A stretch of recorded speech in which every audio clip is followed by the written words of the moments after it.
if you've ever wanted to get behind the creative minds behind some of the most fantastic documentary and factual content at Vice and Showtime, then you are going to love today's guest.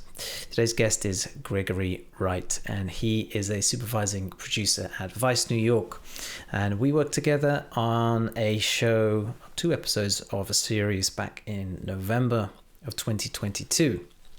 That's how we met, and I wanted to get him on the show so that you guys can get a bit of a peek behind the scenes of what goes on, how the stories are created, but also how someone can get to work at Vice. We talk about some of the routes into work on some of the projects at Vice and Showtime as an editor, some of the roles that you can do beyond editing once you feel like you've reached a ceiling, and how you can continue the art of storytelling beyond just editing.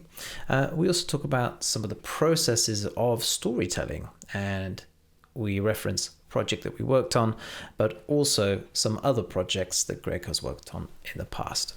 So it's kind of a full roundhouse of everything that there is to know about storytelling for Vice and documentaries for Vice TV and for Showtime. So listen up. I think this one is really, really informative, and Greg is a lovely guy.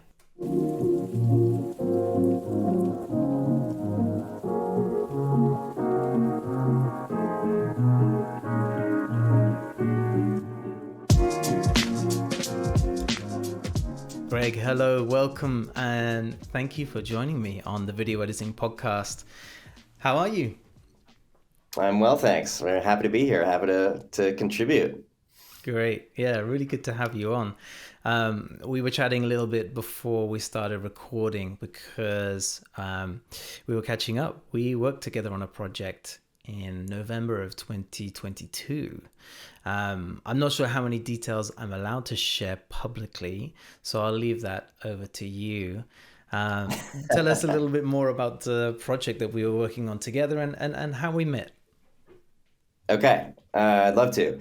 So, yes, we can say we were working on a follow-up season, a second season, to a series called Transnational.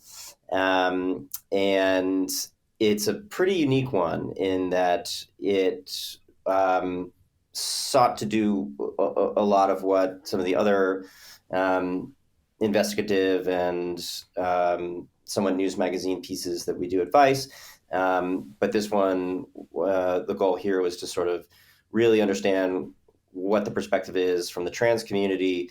And in doing so, our correspondents identified a handful of different ways. And so there was an opportunity to have people immerse themselves into situations in which they can very much relate and empathize and really identify with some of the frustrations that some of the people that they spoke with. It was an interesting challenge because that's all well and good, but at the same time, this is technically an investigation, and technically your correspondent is remaining neutral and is not there to do advocacy. They're there to meet people and share their stories and help put them together in a way that is compelling and interesting and original.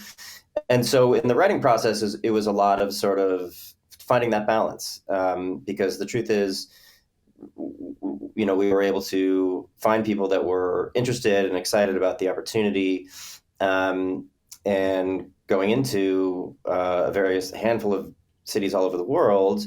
And it was sort of like, well, why wouldn't this be about me? This is, I'm here for this reason. So that was a nice challenge. That was a fun way to sort of really kind of understand that things can be a little bit different than the kind of straight-laced approach. And so you and I worked together in the post process, which was my primary role. I I wasn't involved in the show's concept or in casting or any of the field work. I came in as a supervising producer to just kind of help with story and work with the producers and the editors, and kind of be liaison to the executives just in terms of, is the story working? What does it need? You know, sort of being an outside perspective and giving notes along the way. And so you and I had a good time just sort of talking through scenes and looking at stuff when it was very long and could go a couple different ways, and we could have a constructive conversation about like, okay, this scene is probably ultimately a 3-minute scene.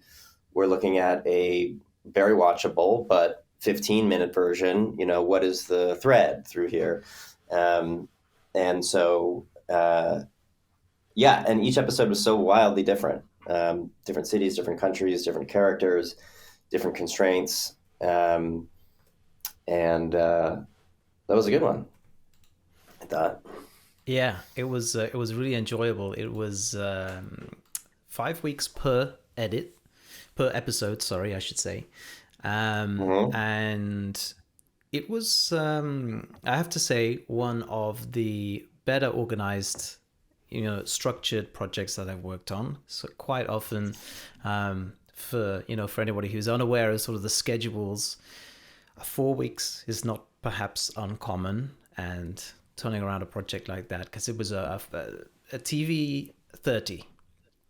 So Right. although we didn't know that at the beginning, we didn't know if it was going to be a TV hour or a TV 30. That's right.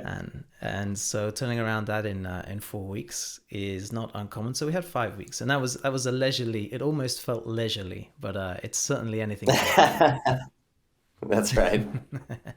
It varies day to day. There's certain days, right, when you're like, oh, the scene is working. This is great. I'll move on to this next thing. We're kind of cruising through it, and then you realize that you have a rough cut due at the end of the week, and you're like, oh my god, I haven't even looked at this other material yet. So Yeah. it kind of ebbs and flows, which I think is part of it. I think that's part of the deal, is that like there's certain scenes that I don't know if they're harder to cut, but I mean, plenty of scenes are harder than others. But what I mean is that like certain scenes just kind of require more of your heart, and they, just by the nature of the material. And I think it's harder to move on to another scene, even if you're doing it without a chronology in mind, without something that you really feel kind of represents exactly what the piece is trying to do, and just use that as the model. And then you can kind of move through some of the other scenes maybe quicker, knowing that you have that firm footing. But sometimes those major scenes, take a little more time just to kind of get the identity straight there. Yeah. And how would you describe excuse me, how would you describe a major scene compared to a I small would scene? say a major, yeah, totally. I mean, there's a couple different ways. A major scene, I think there's maybe like there's a straightforward version, of course, which is that, let's say it was a big event and you had 3 or 4 cameras and you're kind of rolling sound on each one, and maybe you're following several characters in one space, and it's let's say a culmination, working on campaign trail films. That final election night is always such a huge edit to try and connect everything, make it feel like the momentum is moving at the right pace with respect to how things went, but you also have to speed it up, and you also have to include sort of the parallel universe of what the media is saying about it, and so on and so forth. So that's maybe a major scene, sort of on paper. But I think the scene that can maybe be more major, is a scene where your correspondent, who is out there to meet some people and kind of report on something, has something change for them, or clearly they've learned something along the way, or there's a piece of information that they've learned, either that's central to the story or just something profound from a character. And it's maybe more that, when I say major, it's maybe more that it becomes sort of maybe the soul of the story. That, sure, you could have gotten into the scene needing to get through a very dense piece of VO, 60 seconds of VO that requires a ton of data and archival and sound ups and requires a lot of elbow grease to make those work. And your next transition is going to be into montaging 2 days of material, and you have to go through and find just the right moments that spell it out without it feeling rushed. Those are heavily time consuming. But that scene in the middle where you realize you're looking at something that defines why you did the piece, and in a way that isn't like, well, of course, we're here to talk about this melting polar ice cap. Here we are at the ice cap. Obviously, this is the reason we're here. But more that you've met a character that, and sort of tertiary characters that are central to the story, but ones whose words are really kind of putting the empathy where you need it to be. And there's just no way to rush those. There's no way to sort of hit up your producer to pull different bites. There's no way to farm out B-roll selection to an AE when you really feel like you need to go through it yourself. And so I've can recall many instances where I've sort of emerged at the end of a day, happy with a scene, but really kind of aware of how much time that took. And but you have to trust there was a reason why you did that you weren't just spinning your wheel. I mean, maybe you were spinning your wheels, but that was the road, albeit a scenic route, to get to the point where that thing can then be your centerpiece, and you can kind of move forward into, a little more of the workman style pieces that would go around it. Yeah, that's really well put. I love how you described the main scenes as the soul of the film, and it really does feel like that. You have the soul, the scenes that are the soul, the pertain to the why of the film, and then the connecting dots. Yes. And those are the smaller scenes. They connect the dots, and I love how you described it. Yeah. And you don't always know what it's going to be. I mean, I think there's, of course, plenty of moments where it's quite clear that you're going into something big, and your character is published or well known or is something like that. But often it's not the scenes you expect. That someone performed a certain way, that they really put things into perspective in a way that the piece needs. And sometimes you really have to go back to find that stuff. But yeah, it's sort of the soul searching, we can call it, maybe. Yeah, absolutely. And it relates back to an earlier point you mentioned about story thread, and that's a term. It's something that I teach within the Unsplice Pro training about storytelling, but having a story thread that kind of threads every little piece, every idea together, and it's something that not a lot of people seem to, when they come into documentary editing, seem to understand the concept of. How would you describe a story thread? Well, I would say there's a couple different ways, but I think maybe the simplest way to, for me, the simplest way to kind of understand that is that thinking of all of your pieces, no matter what they are, as a process or a path or a term that's commonly heard on Showtime show that I work on is the journey. What is the journey here? It's one thing to say from like a news magazine style approach. It's one thing to say like, okay, we're going to be in this part of the world, we're going to meet this expert. We're going to get some verite in this other part of the world. And each of these things satisfy a somewhat holistic understanding of this story that you might not know about, or maybe you've heard of. And here's why we're going to tell you why it's important. But those can be disparate. And you can write all the VO in the world you want to say, now we're going here because we need to. Now we're going to go talk to this smart dude, because why wouldn't you do that? And that works, but it doesn't really represent a journey. And there are certain pieces that the journey is easier to find, and then there are other ones where it's really tricky to find. A lot of science stories are tricky because you're doing just that. It's you're reporting on the research that's being done, and you have to sort of make some connections on your own. So you have to sort of think of ways that your correspondent can be immersed in the environment in a way that they will learn something at one location and use what they've learned, even though it's, we know why they're there and we know what the data can show, but the story at least needs to reflect that now we're going to this other location because she has been able to share this with the audience. She's been able to learn this and express it in a way that the audience can understand. And now, and because of that, and only because of that, are we motivated to go to the next thing.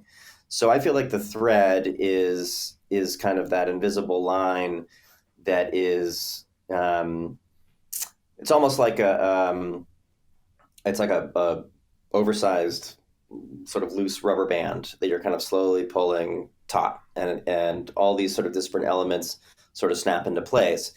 And I think on a molecular level, there's a structure to it, and it's kind of your responsibility. And sometimes it takes a long time to find it, but to find the sort of contiguous nature that actually exists, that's actually natural for these things. You're not forcing anything. You're just sort of finding the natural evolution within the context of these characters and how they relate.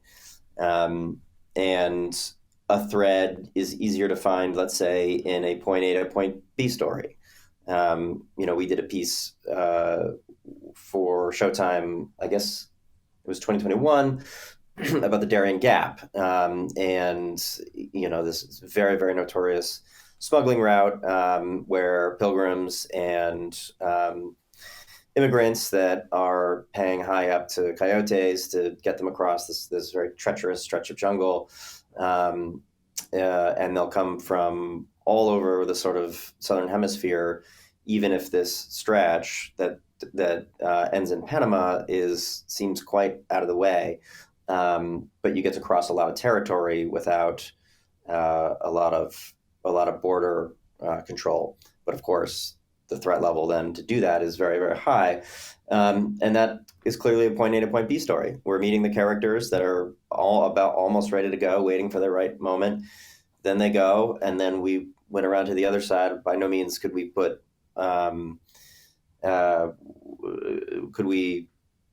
send our teams through the entire Darien Gap. There were sections that they were able to do, but that's a risk assessment that is an easy one to say we're not going to do. But an insurance nightmare. It's an insurance nightmare. There isn't a policy out there to cover that. And then you're at the other side and you're meeting the characters and sort of debriefing. But so that you're going to do that. It's going to start in some way or another with this entrance and this exit. The challenges for that one were how to balance the flow of information up to that point. We had different interviews with Border Patrol and people in the military.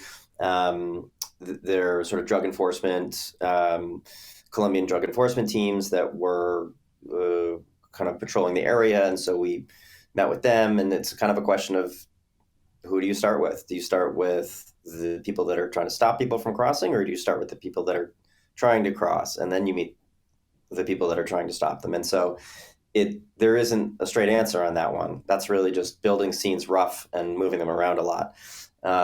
So I think that the thread, sometimes you have to work backwards and sort of say, well, we know at least this much, that we by no means would be going to this scene without doing this other one first, unless you're doing something funky, unless you're saying we're going to do this out of sequence and we're going to intentionally confuse the audience as a narrative tool.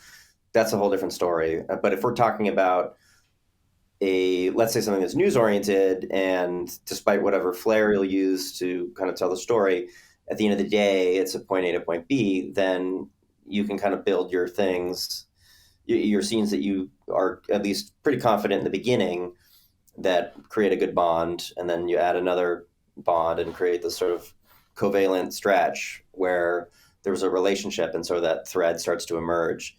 And I think it's really just, for me, it's always been like you're sort of playing with low intensity magnets, and there's always some opposition. And suddenly when you find two that hit, you say like, okay, that's firm footing. At the end of the week, we might rip this thing up. And sometimes the only way to really understand your story is to force yourself to restructure. But when you find that one bond, you can then say like, okay, what would at least make sense to follow that or lead it? Then you've got a few more bonds, and suddenly you've got your string. So to me, that's always the thread. It's like, how are we threading through these events? Sure, there's this huge protest, and there's a lot of different characters there. We want to meet a lot of them. We want to get a good cross section of what has brought people out this day for this protest. If we're doing a politics piece, and we know we got to sit down with the person that's either being rallied for or against. So what is the thread though in that big crowd? What is the takeaway that's the most relevant for showing this story that's going to unfold as it comes down? And yeah, I've found that there's not a lot of silver bullets in finding the thread. It's trial and error in one way or another. One of those things you just got to figure out in the edit. That's right. Yeah, and it's a muscle that can be trained, I think, rather than, like you say, there's no silver bullets. It's just a muscle that, with practice, you are able to see the pieces of the jigsaw puzzle and where they belong. Mm-hmm. Yeah, I think that's absolutely right. It is. There's just no substitute for experience like that. And it can come in a lot of different ways. I think people can be kind of versed in storytelling and very in touch with documentaries that they've liked and that have reached them. And if you're willing to sort of unpack academically, for yourself, why did this work for me? Why was this? How was I able to feel the way I felt?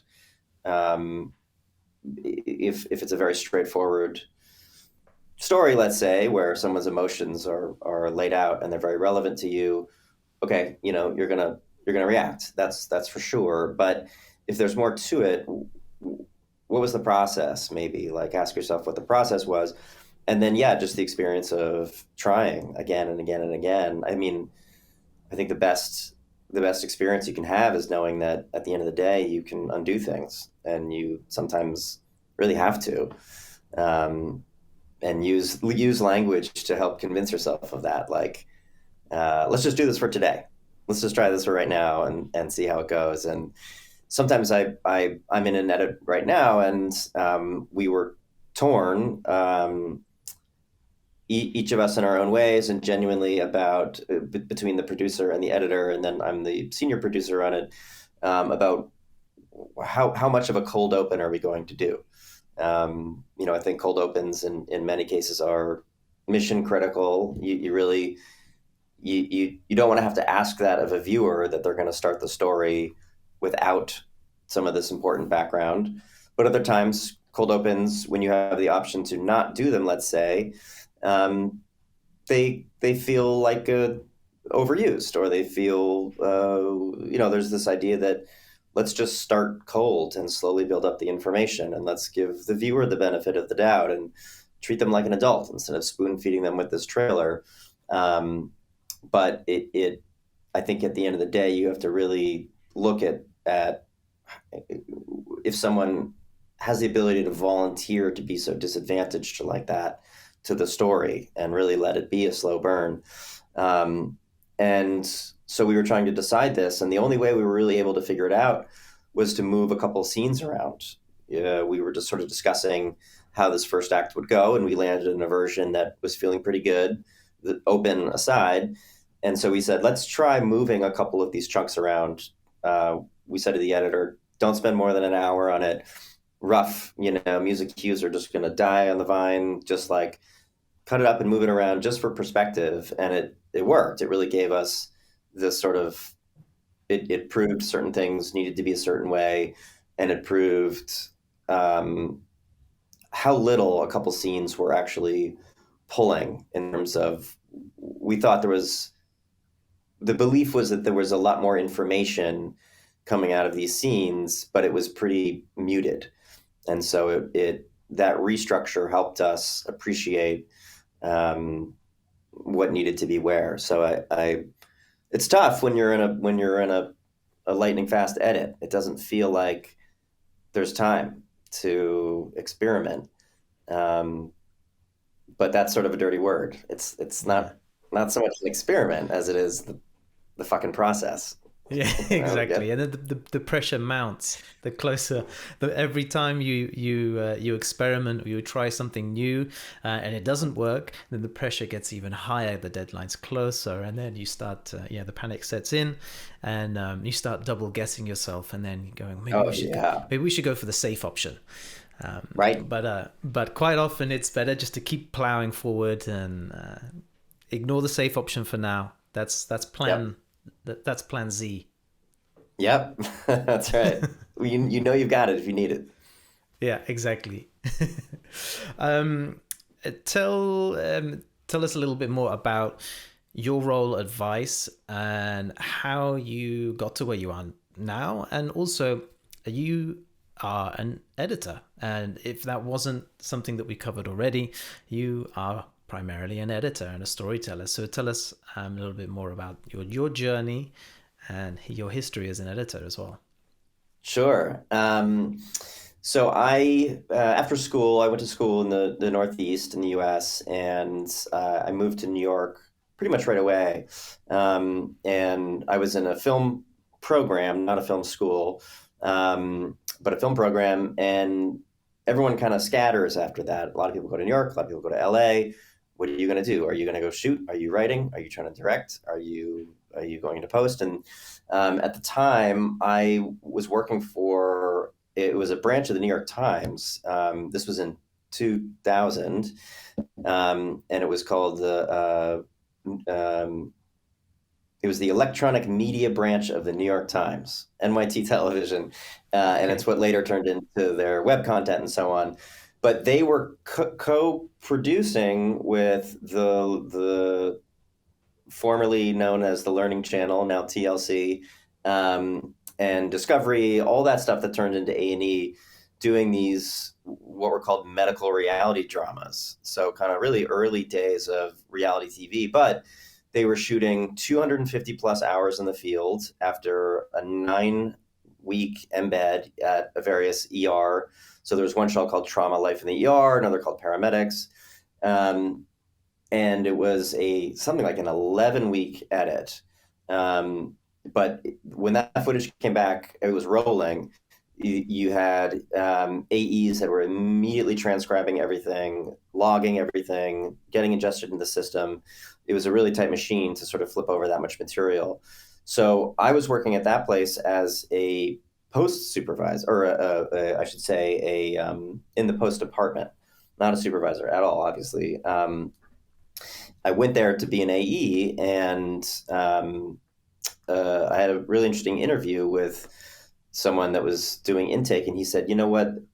You can be an AE here, and you're going to learn a lot, but it's a really tough grind, and you might learn just as much in the post-production department." And the truth is, he just wanted to hire someone he liked to help him be an IT guy, and it worked. But so from the start, I liked it though. I liked working with people, and I liked solving problems, and I learned how to build avids. And then I ended up sort of under the table subcontracting, helping people build avids when they buy all the pieces independently from B&H and set them up in their apartment and stuff like that. And then kind of quickly realized that I haven't been making. I've really just sort of been in a very fulfilling position, but I sort of had to check in a little bit. And as chance would have it, I ended up in Seattle for a year. My girlfriend at the time accepted a teaching position at her old school, and so I went out there with the goal of trying to figure out a way to cut. And it's unlikely because that's not New York or LA. It's not as much an industry city. But I ended up finding someone that shot this documentary. I got involved originally because I agreed to do some B camera for it. was about two guys, two friends that were trying to run around Mount Rainier in a single shot. It's a 95-mile trail. They ran through the entire night.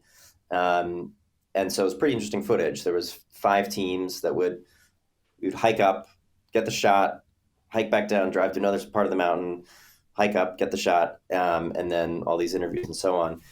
Wow. And the cost of living was pretty low back then. And so I befriended the director, and he said, "Why don't you cut the film?" And I said, "That's going to be the biggest mistake you've ever made." And he said, "You're going to do it for free, so I don't have much to lose." So I did it. I cut it. Maybe, the days were short. They were probably 6-hour days with a lunch that he paid for. My girlfriend was fully employed, so we could make it work. And then I got night work at Safeco Stadium selling hot dogs and beer, which was the best job I've ever had, by the way, Amazing. outside of all this. Yeah. So when I moved back to New York, it was really great. And so he didn't want to cut it. He didn't want to, he wanted the objectivity. And it was not a super complicated edit. There was no graphics. There was no background information. We had a handful of interviews that we threaded throughout, but it was an A to B story. It was them starting and them finishing. And so it wasn't hard to sort of say, I'm going to do these building blocks. Now we've got all the interviews transcribed. We watched them all through. We kind of know the general vibe. They're going to help us with the TikTok because there was some drama about who made it and who didn't. And then it was sort of filling in, finding those, like we talked about, those sort of central scenes that have the soul, and kind of looking for those afterwards. And so I moved back to New York a year later, and I was able to get work cutting for broadcast. And this was mostly reality TV, the kind of stuff that was a really good challenge, but not something that I myself was interested in. It wasn't even a guilty pleasure. I've never really responded. But a lot of the stuff I was doing was sort of kind of home improvement and cooking shows and things like that. And then I got an offer at MTV to work on a show called Made, which it's for editors in New York. Made is sort of like the Law and Order version. Like everyone's worked on a Made at some point in their career. Okay. And it was a real boot camp show, similar to the other ones I was talking about. They would hang out with this high school kid for somewhere between 8 and 10 weeks, shooting constantly, constant rolling.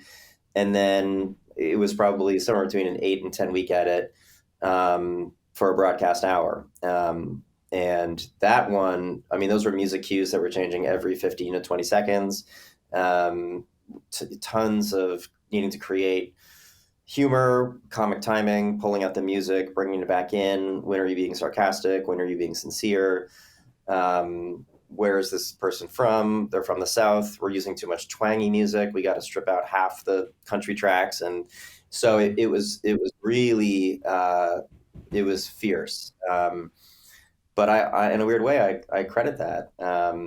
And from there, I started working on feature docs. So that was a step down in pay, obviously, because it was working with friends and friends of friends. But it was very rewarding work. And so from that point forward, it was working for public broadcasting, and I did some work for CNN with Alex Gibney's company, Frontline, and that landed me at Vice as an editor on the HBO weekly series in 2016.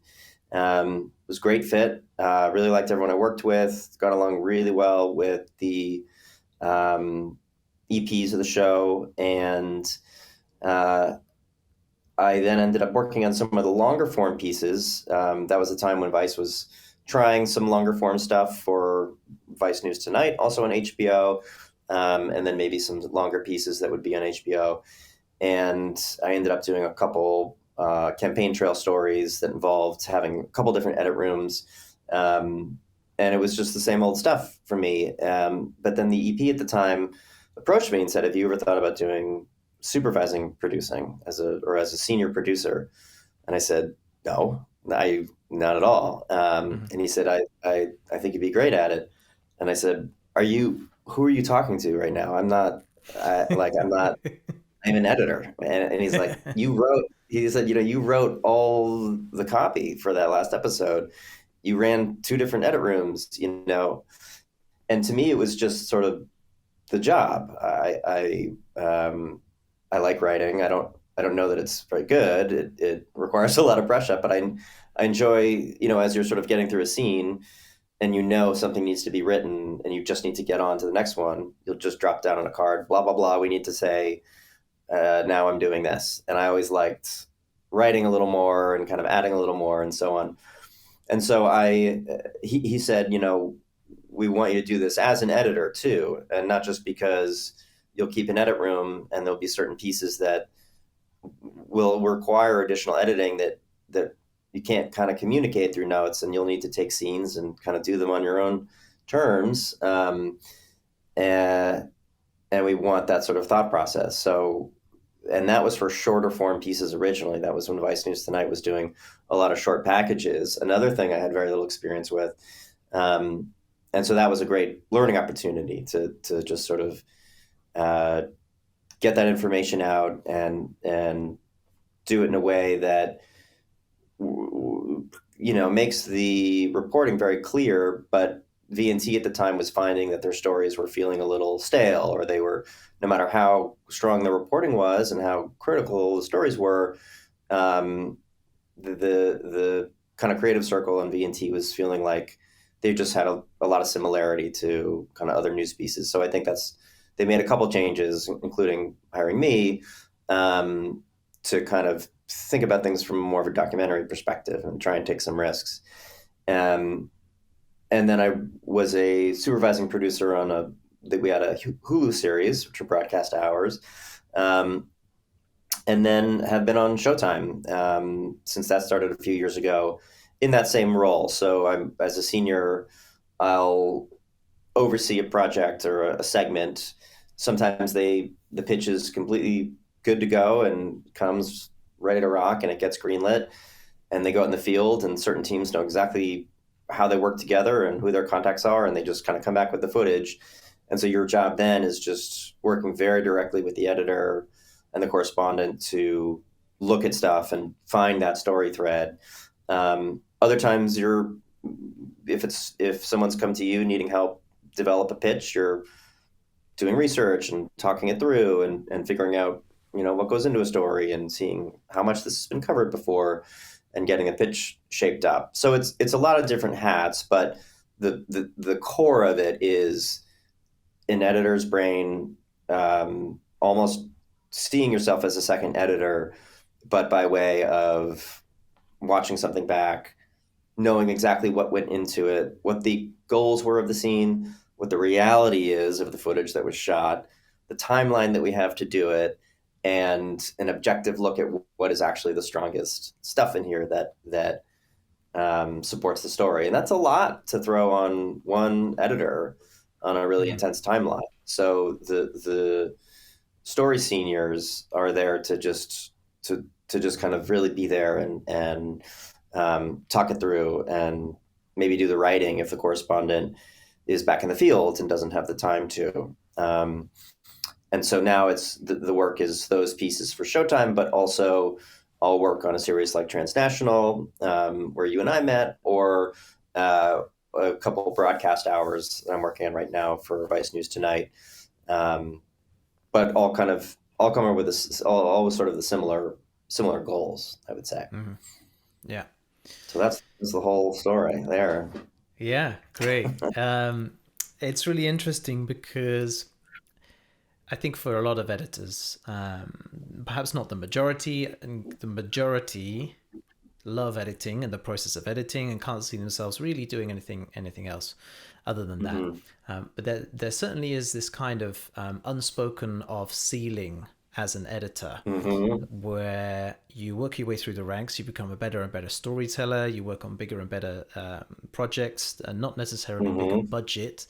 And there definitely is a kind of ceiling when it comes to budget and the durations of projects and your day rate. There comes a point where if you put it any higher, you're not going to get hired. So Yep. there comes a point, I think, where some editors are kind of thinking, well, what's next? And Yeah. wondering, Yeah. what's the next step up from here? How do I take my skill set? Where do I go from here? How would you say your role as a supervising producer complements your love for editing? Do you recommend it to a lot of editors, or do you think it's kind of a niche thing that maybe only a few would actually enjoy? The first thing I'd say is the reason I enjoy it is because it solves some of the frustrations that I was feeling editing. And the ceiling that I was feeling in editing was a little bit of the limitations of the role, I should say. I didn't like doing notes that came from people that I didn't think understood the story. So when the offer came to sort of change things up a little bit, as I was sort of saying, somewhat jokingly, but quite honestly, like intimidated by the prospect of it, about the responsibility. The truth is that it was really responding to something that I felt I needed based on my personal ceilings. The one thing that I have been able to consistently do without doing it consciously, my kind of feet have sort of followed the heart, but not the brain, is put myself in environments where there's room for growth, or where you're working with people that just give a shit about working with good people. I would say if you are seeking a kind of more of a leadership role, and at a company where there's a lot of different rooms running, it could be a good suggestion to people in management to say, like, I'm going to keep editing, but also I'm willing to take on some more responsibility. I can't do two jobs, so I'll be cutting less, but I could be across some projects. And I also think lead editing, sometimes that's certain places have that. That's a good way to sort of explore what it's like to cut scenes, but also sort of be the gatekeeper and be collecting scenes as they come through and building them out and kind of really having your head around it. That's a lead editing job that has multiple rooms can often be the best of both worlds. No matter how shit the economy is and how dubious it looks, you got to move around and find the stuff you like. You got 3 kids at home and you got a sweet ass gig line cutting for ESPN. Do it. Get your bobbleheads, put your kids' pictures on the walls, lock the door, never move, and just cherish your weekends. That's totally cool. Like, get that fucking paper and do that. Mm-hmm. But if you are less interested in that and are more interested in finding something you really like, I say move around, keep moving, keep finding stuff. Yeah, it's an interesting thread that from the people that you speak of, including yourself, who have video editing experience, but it's not just kind of a throwaway amount of experience. It really is a bed, a concrete bed of knowledge on which everything else is built. And I think, it was interesting when you said, let's wake up in a world tomorrow that's completely different. And if that were the case, having that experience as an editor and a storyteller, just having that knowledge as a storyteller, it really is a strong foundation for so many skills. And that could translate even into sales, being able to tell stories in order to sell. So having that is really just such a versatile and incredible and powerful skill, that I think no matter how you feel, if you're not feeling comfortable where you are as an editor or strong, those skill sets are incredibly useful no matter where you decide to go. Hear, hear.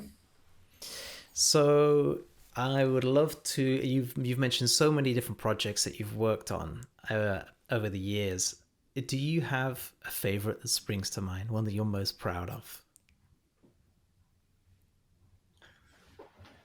Yeah, actually, I would say My favorite project was a feature doc I did. It was called Radio Unnameable. I got to it because this two good friends of mine, this husband and wife filmmaking team, Paul Lovelace and Jessica Wolfson. So they were researching this guy called, he passed away a couple of years ago, unfortunately, but Bob Fass, who is sort of one of the central figures towards in freeform radio. So he's a New York DJ for WBAI, early 60s, and he was on the air until his passing. WBAI became this sort of, it was one of these lesser known New York cultural institutions.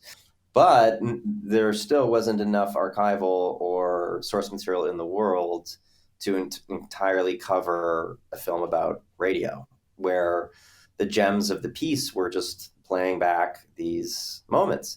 And so they got maybe 8 or 9 different small grants to make the film. So $1,000 here, $1,000 there kind of thing.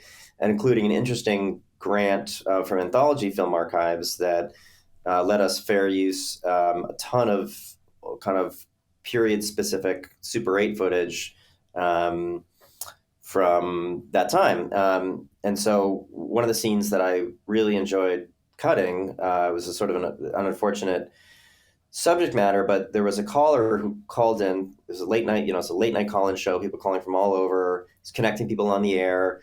And someone called in who had just taken a bag full of pills and was attempting suicide. And he called in to sort of talk about it as he was sort of drifting. And so Bob's role was to sort of keep him on the air and try to keep him animated while, trying to get people to trace the call and see if they could help this guy. I had to use all this footage we had a lot of footage from like a night carnival scene at Coney Island, where it's just home videos that someone had shot, and just kind of played with it and put it together in a way that felt like it was reminiscent of something nostalgic, something that you could look back on, something that was advertised, something that was there, something that was a goal, but also something you could overlook. And so finding a way to listen to this character's on air, he was saved, by the way. They were able to get to him. Amazing. Oh, wow. In time. Yeah. But that for me was the soul. That was the soul of that film, was taking the time to really figure out how to be an audience member who could listen, but also have something that can maybe evoke imagery that's abstract enough that they can think for themselves, but not have it just be random. Yeah, sounds amazing. Sounds like a masterclass in cutting without having the footage necessary. So before we wrap up, I kind of wanted to ask you a couple of questions for anyone listening who is thinking, I would really love to work on some Vice documentaries. Tell me what you look for in an editor. Good question. Well, starting with the obvious stuff, certain experience can speak for itself, but you can't always rely on that. You don't know exactly the terms of how something was put together, how many other editors there were. So it's a good place to start. But when interviewing people, there's a handful of things. The truth is, like, getting along with someone and realizing that they're affable and down to talk and are good conversationalists really goes a long way. That's something I've heard when I was starting out, because I was sort of wondering why I was getting jobs. I didn't have the CV, I felt, to reflect what a company might be looking for. And people would say, like, you're easy to talk to, and you you're fun to talk to. And I would say, well, but that doesn't make me good. That doesn't make me, that doesn't, I mean, sure, but that sort of sounds like you're saying I'm bad at the other stuff, but at least you mean well. It sounded pathetic, you know? But it's the opposite, because the truth is, this is so fucking collaborative, um, no matter how much of a monastery you go into, and no matter how much you sort of black out and just work, there has to be this really solid communication and ability to be mobile and ability to be scrappy and so on. And so chemistry is no small thing. So I would rather take someone that can appreciate the process and appreciate what we're trying to do, and that is willing to try things, over someone that has done that same story 10 times and is a veteran, and doesn't really want to chat through what another way to do it might be. And their version is going to be great, but I would rather the person that is kind of more game to sort of figure it out. But in terms of sort of meat and potatoes, I would say it's an ability to be able to evaluate a scene, and the second part of that is not get too overwhelmed by what it all means.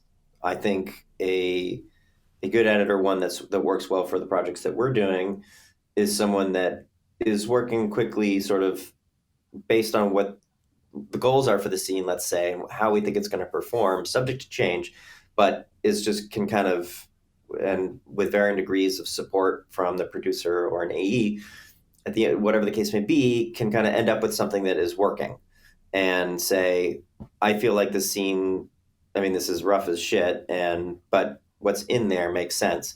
I'm going to move on to the next thing. And I'm just going to start sort of turning the soil and moving through it. Certain times you're maybe working with a group that at the end of the first week wants to see an assembly of the entire first act, kind of thing. In which case, that you have to do that. That's the job. But if you have the ability, or the project allows for you to kind of get to know the material better and move through it, it's great working with people that are able to go for an ugly rough cut, but one that sort of reflects, what we're trying to do. And I think just the ability to see that and say, and also push back and say, like, that's great, but you've only got one side of the story. How are we going to get through that? And you're like, well, I don't know. We didn't really think about that. It's like, well, if you don't have anyone that can do that, then we have to write that in VO. And dropping a card that says VO TK, someone that's going to offer a counterpoint before we move on, so editors that are able to sort of see the big picture are great, but not get frustrated by the big picture. So sometimes you'll be working and someone will say, I don't really understand the whole way you have it structured. And they'll say, like, well, it's just going to be scene to scene. We're not going to be doing heavy intercutting. So no matter where this character lands, we still want them to speak about this one thing. Like, yeah, but I don't really see how it flows from here to there. It's like, well, I appreciate that, but let's just cut the scene. Let's just get it roughed out, and then we'll move on from there. So I think the ability to kind of move through it and sort of trust the process, even if it seems a little wonky, that's pretty helpful. And not getting hung up maybe on perfecting and fine tuning stuff in the very beginning. Again, if you've got an executive that says, I want to see the opening scene like it's going to look, then it's like, okay, cool. We're going to get those music cues. We're going to nail it. We're going to sell it to you. If it isn't the case like that, someone that isn't afraid to really dive in and try things and not necessarily worry too much about how that affects, 5 scenes down the road. That's a big one. Yeah. So you're saying that a portfolio really will only get you so far the key Mm-hmm. traits are someone who is collaborative and is able to work on their own as well, and able to push forward with their own ideas. Yeah, and maybe another one to add to that is someone that's willing to ask for help and Mm-hmm. to. I think there can be, for some, there can be this sort of prevailing notion that if I'm asking someone to look at something, it's because I haven't figured it out, or it's because I'd rather just solve this on my own and come to you with something. I want the reward. I want the sort of pat on the back. I want the gold star. Um, but for me, speaking as a supervising, uh, as a story producer, it's never too early to show me stuff. The edits that I think flourish the best are when my GChat is blowing up all day because they're like, "Can you come in?" or "Can I send you this link? Can we share screens?" I don't, and you Mm. solve so much on the fly like that. Yeah, yeah, really great advice. So for someone who is perhaps in a junior position or intermediate position, do you have a kind of a recommended or a standard practice way to move through the industry towards cutting documentaries for Vice? We have someone who's considered one of our best editors because he's able to kind of see the story very early and kind of help get things done in a way where I look at his cuts and I'm like, yeah, I can see it in there. I can definitely see it in there. He was a junior editor when he started here, and was sort of a finishing editor, where the piece would be done, but he would work with one of the story supervisors, and they would ask for some frames here and some frames there, and so on and so forth. And he did that for several years, and just by way of being here and being a good person and a diligent finishing editor, he was given the opportunity to cut some scenes and cut them well. And now he's one of our most reliable editors. I think kind of just getting in the door, however you are, is one way to do it. And the other thing is, I would say, like, take work that you think you like. It's tough to stay busy and it's tough to pay the bills. But I found when I was in reality TV, I wasn't, I didn't have my compass oriented. I wasn't sort of looking a certain way. I was just doing the work. And you sort of forget that time is moving forward and you are steering it, whether you know it or not. And so I would say look for the pieces that you want to do, look for the places that are making the work you want to do, and Mm-hmm. go knock on their door, Yeah, yeah, and take the job if you can swing a job where the wages are less than you'd like, but it's going to be a good experience or have a reason to believe it's going to be a good experience. You'll never miss that money that you didn't make yeah, cutting that thing that you yeah, don't like, yeah. I would say. That's a beautiful soundbite to finish on. Yeah, you'll never Alrighty. miss the money that you missed out on if you follow opportunities rather than just money. I think that's Yeah. it's incredibly true, and certainly the most valuable jobs that I've worked on, that has been the case, and so I Mm. fully agree. Yeah. It's just water under the bridge. Like you sort of, it's just never even a question, Yeah, if you just, and you feel good that's about it. it's the other jobs, the ones that pay well, that you do in order to work on the lesser paid, Yeah, more rewarding jobs anyway. And that's just that's par for the course, really. That is just that's right. that's the way the industry works. And there's no It's the there's no truth. sin, there's no shame in that at all. So I couldn't agree more. Right. Thank you, Greg, so much My for pleasure. joining us today and for your incredible insight. It's been a pleasure. Same for me. Thank you. That was quite a full interview. We covered a lot of ground in that, and I feel like even I learned some things. It was really nice to kind of get to the root thinking about some of the concepts behind storytelling and filmmaking, factual filmmaking. We spoke about story thread as well, and some of the concepts that you can learn within the storytelling for documentaries course within Unsplice Pro. So if you are looking to understand a little bit more about storytelling, then head to unsplice.com/pro. You can sign up there. And you can see the training as well. If you head to unsplice.com/training, you can see all of the different courses that you can get access to. Thank you so much for joining me and Greg, and hopefully I'll see you next week. Thanks. Bye-bye.